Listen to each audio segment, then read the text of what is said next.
Hi friends, मैं अजय आप लोगों का आदिशक्ति एकेडमी पे स्वागत करता हूं। फ्रेंड्स, जैसा हम लोगों का समुद्र विज्ञान की सीरीज चल रही थी, तो आज उसमें हमारा तीसरा चैप्टर महासागरीय जल का तापमान है। तो फ्रेंड्स, हम लोग शुरू करते हैं अपना वीडियो लेक्चर। महासागरीय जल का तापमान। सामान्यतः महासागरीय जल का तापमान -5 डिग्री सेल्सियस से 33 डिग्री सेल्सियस तक होता है। महासागरीय जल की सतह का औसत दैनिक तापांतर जो है वो नगण्य लगभग 1 डिग्री सेल्सियस होता है। महासागरों की सतह के जल का औसत तापमान लगभग 27 डिग्री सेल्सियस होता है और यह विषुवत वृत्त से ध्रुवों की ओर क्रमिक रूप से कम होता जाता है। बढ़ते हुए अक्षांशों के साथ तापमान के घटने की दर सामान्यतः प्रति अक्षांश जो है वो 0.5 डिग्री सेल्सियस होती है। उत्तरी गोलार्ध में सागरीय जल का उच्चतम वार्षिक तापमान अगस्त में तथा न्यूनतम जो है वो फरवरी के महीने में अंकित किया जाता है। उत्तरी गोलार्ध में सागरीय जल का उच्चतम तापमान जो है वो वार्षिक तापमान अगस्त में तथा न्यूनतम जो है वो फरवरी के महीने में अंकित किया जाता है। सामान्यतः औसत वार्षिक तापांतर जो है वो 10 डिग्री फ़ारेनहाइट तक होता है। स्थल से घिरे हुए छोटे सागरों में वार्षिक तापांतर जो है वो अधिक होता है, जैसे भूमध्य सागर में 20 डिग्री फ़ारेनहाइट एवं बटालिक सागर में 40 डिग्री फ़ारेनहाइट। आकार में छोटा होने के कारण अटलांटिक महासागर में प्रशांत महासागर की अपेक्षा अधिक तापांतर पाया जाता है। नेक्स्ट, अब हम लोग देखेंगे महासागरीय तापमान का क्षैतिज वितरण। महासागरीय तापमान का क्षैतिज वितरण क्या है, इसके बारे में हम लोग जानते हैं। महासागरों में तापमान का क्षैतिज वितरण निम्नलिखित बातों पर निर्भर करता है।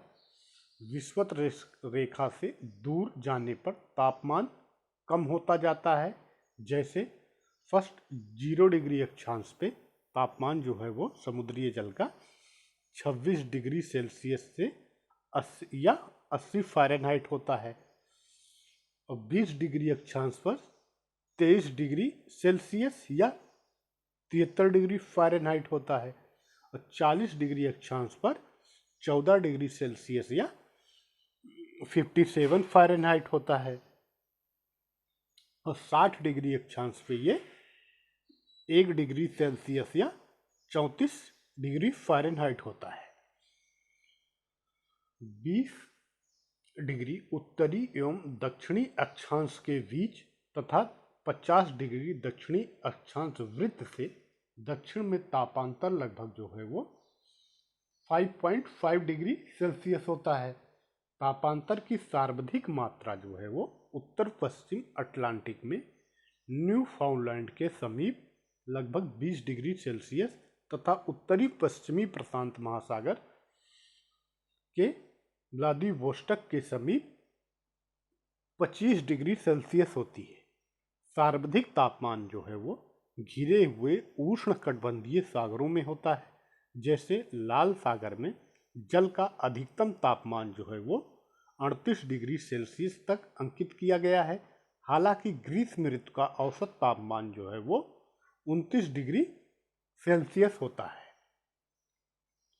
उष्णकटिबंध में व्यापारिक पवनों के प्रभाव के कारण महासागरों के पश्चिमी भाग जो है वो पूर्वी भाग की अपेक्षा अधिक गर्म रहते हैं। उष्णकटिबंध में व्यापारिक पवनों के प्रभाव के कारण जो है वो महासागरों के पश्चिमी भाग जो है वो पूर्वी भाग की अपेक्षा अधिक गर्म रहते हैं। इसी प्रकार समशीतोष्ण कटिबंध में पछुआ पवन के कारण पूर्वी भाग जो है वो पश्चिमी भाग की अपेक्षा जो है अधिक गर्म रहता है। इसका कारण यह है कि प्रचलित वायु के प्रभाव से सतह का जल विस्थापित हो जाता है एवं उस स्थान पर नीचे का ठंडा जल ऊपर उठता है। दूसरा, स्थल खंड की अधिकता के कारण उत्तरी गोलार्ध में अधिक तापमान पाया जाता है। उत्तरी गोलार्ध का औसत वार्षिक तापमान 67 फ़ारेनहाइट तथा दक्षिणी गोलार्ध का 61 फ़ारेनहाइट होता है। महासागरीय तापमान का लंबवत वितरण। सामान्यतः महासागरों की गहराई बढ़ने के साथ साथ तापमान घटता जाता है, परंतु ध्रुवीय भाग में तापमान का व्युत्क्रमण होता है, जहां अधिकतम तापमान सतह से कुछ गहराई पर होता है, परंतु 40 मीटर से नीचे जाने पर तापमान पुनः गिरने लगता है। 100 मीटर की गहराई तक तापमान धीरे धीरे गिरता है, परंतु इसके पश्चात जो है वो तापमान के गिरने की गति जो है वो काफ़ी तीव्र हो जाती है। 1800 मीटर की गहराई पर तापमान लगभग 15 डिग्री सेल्सियस से घटकर 2 डिग्री सेल्सियस रह जाता है। नेक्स्ट हम लोग देखेंगे गहराई के अनुसार तापमान यानी लंबवत तापमान कैसे होता है। फर्स्ट 100 मीटर पे जो है वो 60.7 फ़ारेनहाइट, 200 मीटर पे 50.1 फ़ारेनहाइट, 500 मीटर पे 45.1 फ़ारेनहाइट, 1000 मीटर पे 36.5 फ़ारेनहाइट और 1500 मीटर पे 35.5 फ़ारेनहाइट और 2200 मीटर पे 35.2 फ़ारेनहाइट।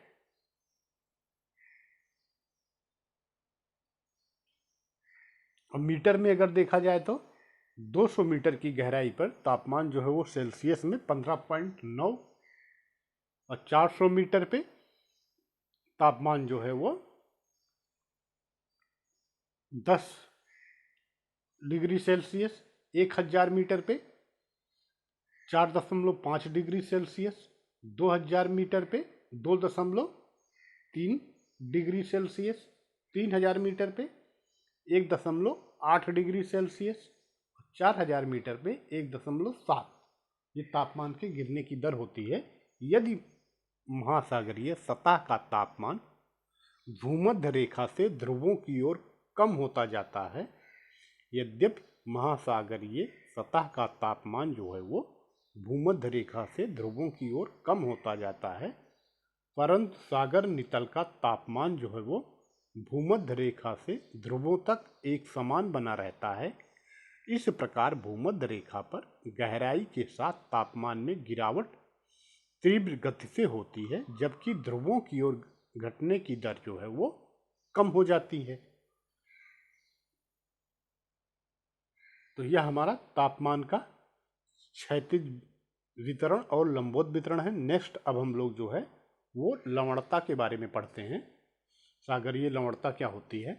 सागरीय जल में घुले हुए पदार्थों के भार एवं सागरीय जल के भार के बीच का अनुपात जो है वो सागरीय लवणता कहलाता है। इसे ग्राम प्रति 1000 ग्राम के रूप में प्रदर्शित किया जाता है। अधिक लवणता युक्त सागर देर से जमता है। इसी प्रकार सागरीय जल का क्वथनांक जो है वो सामान्य जल से ऊंचा रहता है।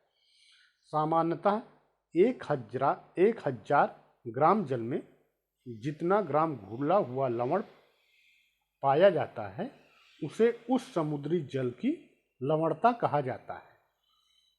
चैलेंजर अभियान जो कि 1884 में शुरू किया गया था के दौरान डिटमर ने यह पता लगाया कि समुद्री जल में 47 यानी 47 प्रकार के लवण घुले हुए हैं।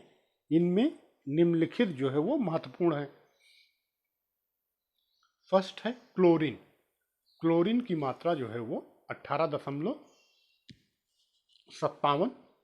नेक्स्ट है सोडियम। सोडियम 10.47। सल्फेट 2.65।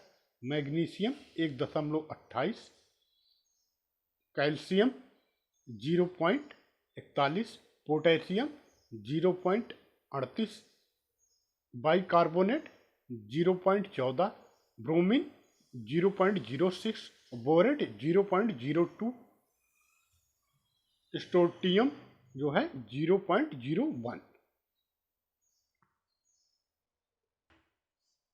नेक्स्ट हम लोग देखेंगे सागरीय लवण के स्रोत।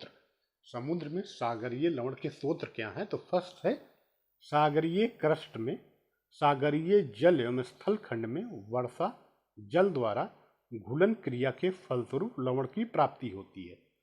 सागरीय क्रस्ट में जो है वह सागरीय जल एवं स्थल खंड में वर्षा जल द्वारा घुलन क्रिया के फलस्वरूप जो है वो लवण की प्राप्ति होती है। दूसरा जो है नदियां एवं पवन इस प्रकार समुद्री जल में पाया जाने वाला लवण मूलतः स्थलीय धरातल से ही प्राप्त होता है। और तीसरा है ज्वालामुखी राख से जो है वो लवण की प्राप्ति होती है। सागरीय लवणता को नियंत्रित करने वाले कौन कौन से कारक हैं वो चीज देखते हैं। फर्स्ट, तापमान। कर्क एवं मकर रेखा के निकट ऊंचे तापमान के कारण जो है वो वाष्पीकरण की क्रिया तीव्र गति से होती है, अतः इन क्षेत्रों में अधिक लवणता पाई जाती है।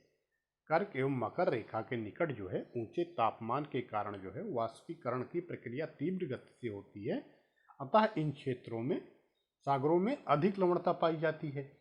जल लवणता, तापमान एवं घनत्व परस्पर संबंधित होते हैं, इसीलिए तापमान अथवा घनत्व में किसी प्रकार का परिवर्तन किसी क्षेत्र की लवणता को प्रभावित करता है। दूसरा है वर्षा। विषुवत रेखीय क्षेत्र में उच्च तापमान के बावजूद अधिक वर्षा होने के कारण अधिक लवणता नहीं पाई जाती है। तीसरा है नदियों का जल। सभी बड़ी नदियों के मुहाने पर कम लवणता पाई जाती है, वैसे सागर जिनमें नदियां गिरती हैं लवणता की मात्रा कम होती है। चौथा है वायुदाब एवं पवन। पवनें लवणता के पुनर्वितरण में योगदान देती हैं। जब पवन अपने साथ खारे पानी को दूसरे स्थान पर पहुंचा देती है तो वहां की लवणता बढ़ जाती है, परंतु जहां से जल हटाया जाता है वहां उस स्थान की पूर्ति के लिए नीचे से जल ऊपर आता है, फलस्वरूप क्या होता है, लवणता कम हो जाती है। कैलिफोर्निया तट पर कम लवणता का यही कारण है। नेक्स्ट है सागरीय जल की गतियां। उत्तरी अटलांटिक प्रवाह के कारण उत्तर सागर एवं नॉर्वेजियन सागर में लवणता की मात्रा बढ़ जाती है। नेक्स्ट लवणता का वितरण जो है हम लोग देखते हैं। लवणता का वितरण फर्स्ट है ए क्षैतिज वितरण। फर्स्ट क्षैतिज वितरण में महासागरों में लवणता का वितरण। उत्तरी गोलार्ध की औसत लवणता 34% प्रति हजार है, जबकि दक्षिणी गोलार्ध में औसत लवणता जो है वो 35 प्रति हजार है। सभी महासागरों की सम्मिलित रूप से औसत लवणता जो है वो 34.75 ग्राम प्रति हजार है। विषुवत रेखीय क्षेत्र में अधिक तापमान के बावजूद तुलनात्मक रूप से कम लवणता पाई जाती है। इसके कारण है फर्स्ट विषुवत वृत्त के समीप भारी वर्षा। दूसरा है उच्च सापेक्षिक आर्द्रता। तीसरा है मेघाच्छादन आकाश। चौथा है डोल्ड्रम की शांत वायु।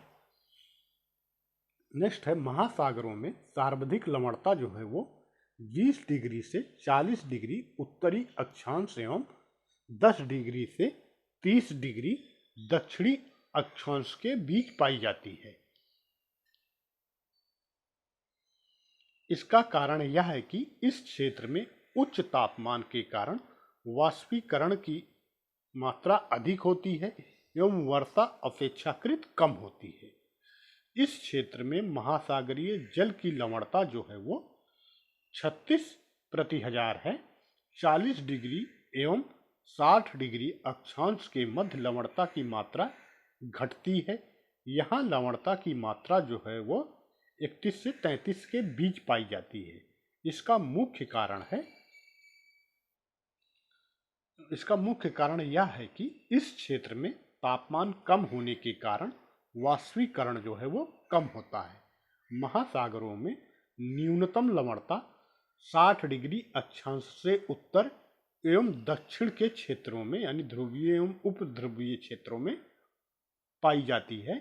इसका जो कारण है, फर्स्ट बर्फ के पिघलने से स्वच्छ जल की प्राप्ति और दूसरा है वाष्पीकरण कम होना। अक्षांशीय क्षेत्र के अनुसार से लवणता जो है हम लोग देखते हैं 70 डिग्री से 50 डिग्री नॉर्थ में जो है वो 30 से 31 ग्राम प्रति हजार लवणता पाई जाती है। अब 50 से 40 नॉर्थ में जो है वो 33 से 34,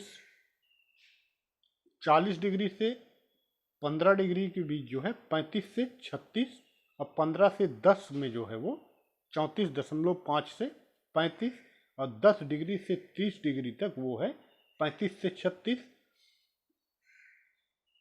30 डिग्री से 50 डिग्री साउथ में जो है वो 34 से 35, 50 डिग्री से 70 डिग्री साउथ में जो है वो 33 से 34।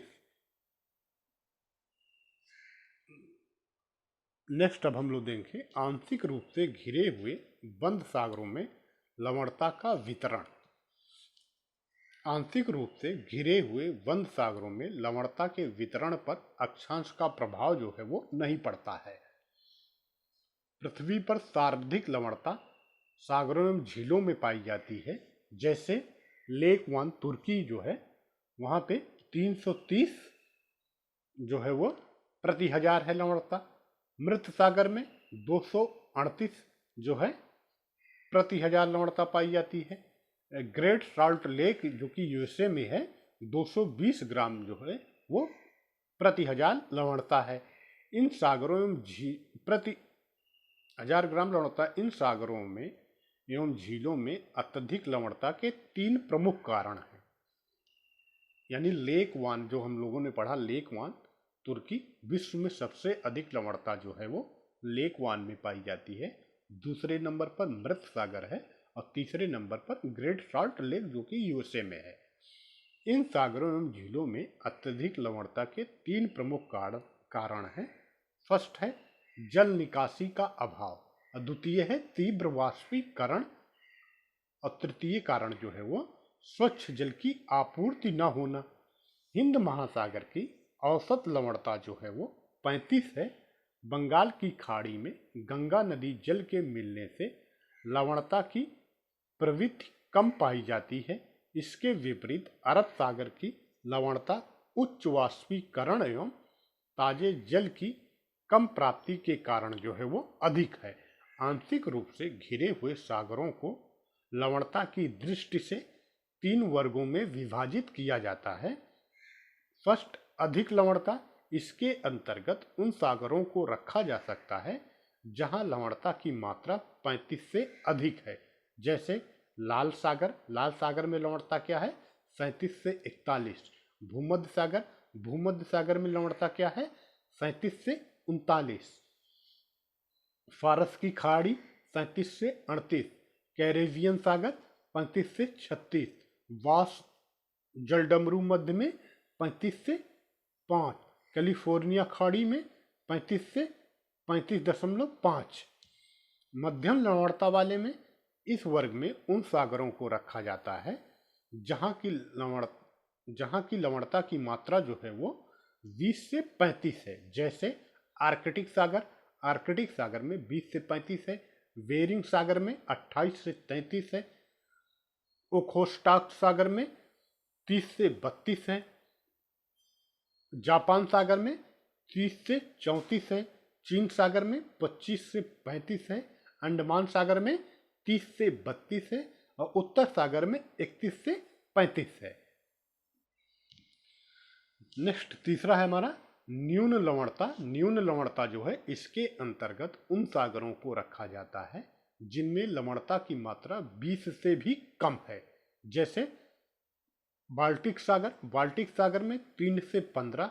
हडसन की खाड़ी में 3 से 15 और काला सागर में 15 से 18। अब हम लोग देखेंगे लंबवत वितरण। महासागरों में लवणता के लंबवत वितरण में काफी अनियमितता पाई जाती है। कहीं पर लवणता गहराई के साथ घट जाती है तो कहीं पर बढ़ जाती है। फिर भी सामान्यतः जो है अधिकांश क्षेत्रों में गहराई बढ़ने पर लवणता की मात्रा बढ़ती है।